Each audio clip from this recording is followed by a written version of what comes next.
everyone, welcome back to Let's Talk. My name is John, and today here on the channel we're going to be talking about Mission Impossible 3 from 2006. But first, before we dive into that, if you are a fan of 4K Blu-ray reviews, movie reviews, lists, and podcasts, we try and do them all here on the channel, and nothing helps this channel out more than by just simply liking this video and subscribing to the channel. So Mission Impossible 3 is the sequel to Mission Impossible and Mission Impossible 2, and it came out in 2006, and it is directed by J.J. Abrams in his directorial debut. And this one stars Tom Cruise again as Ethan Hunt, IMF's one of their best agents.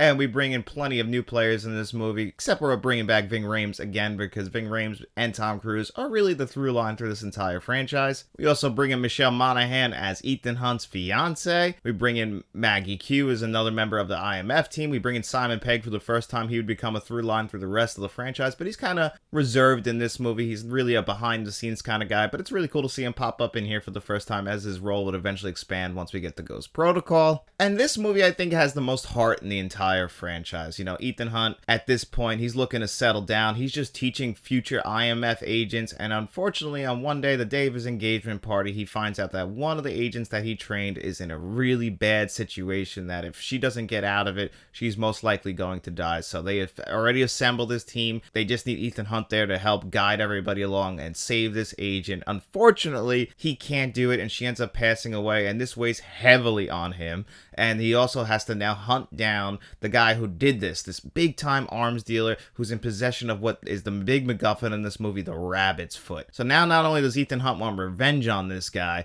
but he also wants to make sure that that Rabbit's Foot does not end up in the wrong hands, because this guy is a big-time arms dealer working with all the big-time terrorist groups. So, you know, obviously he doesn't give a crap at all about anyone else but himself and advancing himself. And Philip Seymour Hoffman plays this role perfectly. I think this is exactly what the series needed, was a big-time villain, because Philip Seymour Hoffman acting against Tom Cruise is just, you know, some of the best scenes in the movie are obviously on the plane, where Tom Cruise hangs him out of the plane, and, you know, he takes that very personally. So when he kidnaps Ethan Hunt's fiance, or at the time, as we get later in the movie, it's his wife, kidnaps her, and just how brutal and aggressive and angry he is. Savage!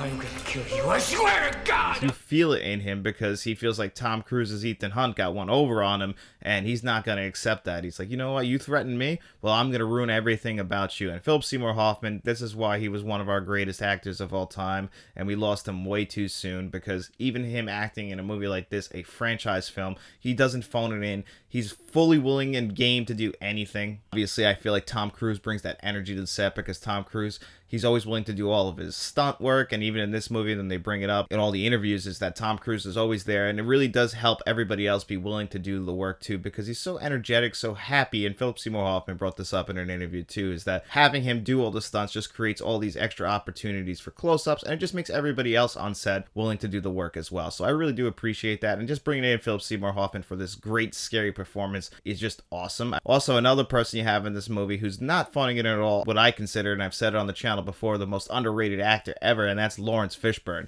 He turns out a great performance in this, as well as the head of the IMF. You know, this person that we're kind of skeptical about, like, is he a good guy? Is he a bad guy? And that's one thing, again, about this movie. It's very well written.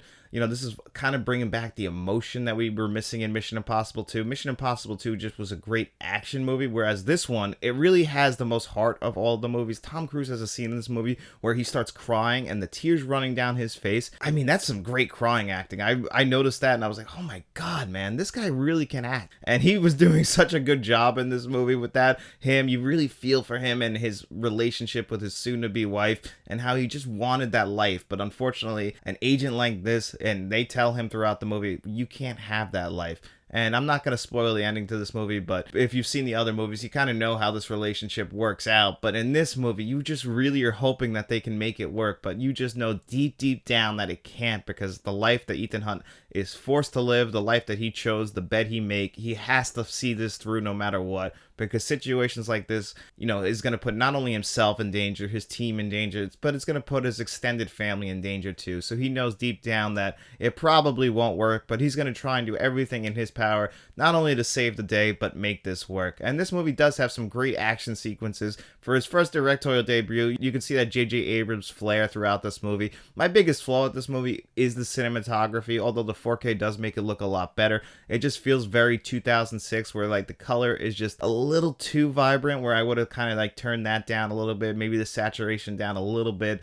But this is kind of in line with how movies looked in 2006, so it's really not the fault of the film. It's just kind of the time period that I wasn't a huge fan of how action movies looked in this kind of window. You know, this is kind of like the height of Michael Bay, but J.J. Abrams, I still think kind of toned it back a little bit in comparison to like what Michael Bay was doing. If you've seen movies from the mid-2000s and action movies like this, blockbuster movies, you know exactly what I'm talking about, and I just think that kind of hurts the film a little bit. But overall, this is definitely a really good Mission Impossible movie, and yes, I still don't think that any of the original trilogy of movies hit the 4, 5, and 6 areas as far as the films go, because I think that the action sequences just get turned up to 10 in those movies, and they just become extremely entertaining while still kind of combining what you would do with Mission Impossible 3 with the heart. I think that the first 3 movies were still kind of trying to find the footing of what the franchise was going to be. You know, we had 3 different directors working with Tom Cruise and Paula Wagner. That was kind of the idea, was we bring in a different director for each film, and we let their visual style and their style of filmmaking kind of overwhelm the whole film, whereas they kind of focused in once we got to Ghost Protocol, and then eventually when he starts working with Christopher McQuarrie, where all these movies kind of feel like they come from the same place, whereas in the first 3 they all kind of feel different from each other. So I do think that Mission Impossible 3 is a really solid film if you haven't seen it, so definitely check this one out, because it is definitely one of the better ones in the franchise. My wife, girlfriend, you know what I'm gonna do next? Whoever she is, I'm gonna find her and I'm gonna hurt her. Now, as far as the 4K Blu-ray goes, this is again released from Paramount. Again, this could have had a slipcover on it. It has a steelbook coming out right now. So I bought it and it didn't have a slipcover for some reason, which kind of disappointed me, because my 4Ks for the Mission Impossible movies are kind of all over the place as far as slipcovers go. So unfortunately, I didn't get one on here. But when you pop it open, this is a 3-disc set. So you get the 4K, the Blu-ray with a commentary track on it, and then you get a 3rd disc of just extras. And now that's speaking to me specifically, I feel like, because I am a huge fan of extras. I've talked about it a million times here, and so far 3 movies into the Mission Impossible franchise, they have not held back on extras. The first 2 had the Blu-ray combined with the extras. This time you get all the extras on their own Blu-ray disc, and again, it's a pretty old Blu-ray, so when you compare it to the 4K, it's going to be a gigantic jump. Again, you get Dolby Vision HDR10 on the 4K, and visually, it's a 10 out of 10. I mean, I remember I was sitting with my wife when we were watching it. I was like, can you believe how good this 4K looks?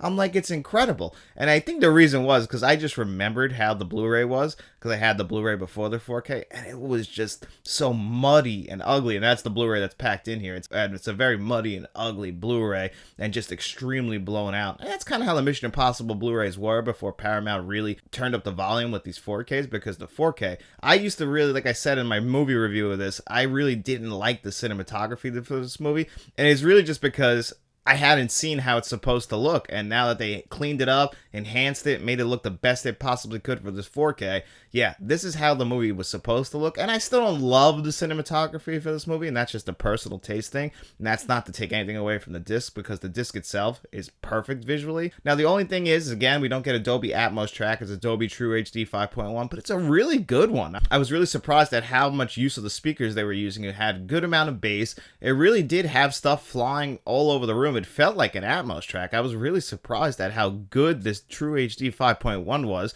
Mission Impossible 2 also had a Dolby True HD 5.1 on it, and that one was pretty solid. But it's a pretty big jump to this one. So I just think, maybe that's, 6 years between Mission Impossible 2 and Mission Impossible 3, that you just get better technology, because again, it looks like it was shot better with better cameras than Mission Impossible 2, and especially over Mission Impossible 1, because certain scenes in the first 2 might look a little bit grainy, where I don't think you have that issue throughout this 4K at all. And again, just going back to the extras, you get pretty much everything you could ever imagine on here. You get a making of, looking at the IMF team, you get trailers, you get stunt work stuff, just like on Mission Impossible 2. They really didn't hold back when it comes to extras. So if you're a fan of extras like me, that 3rd disc is going to be really important to you, and you're going to be really happy that you have it. Again, no new extras, because there's plenty of them already, and I understand that. And if you're not going to give us any new extras, I really do appreciate Paramount packing in the Blu-ray disc and the extras Blu-ray, because sometimes Paramount won't do that. So I really do appreciate them doing that here. And overall, this is a really solid 4K Blu-ray.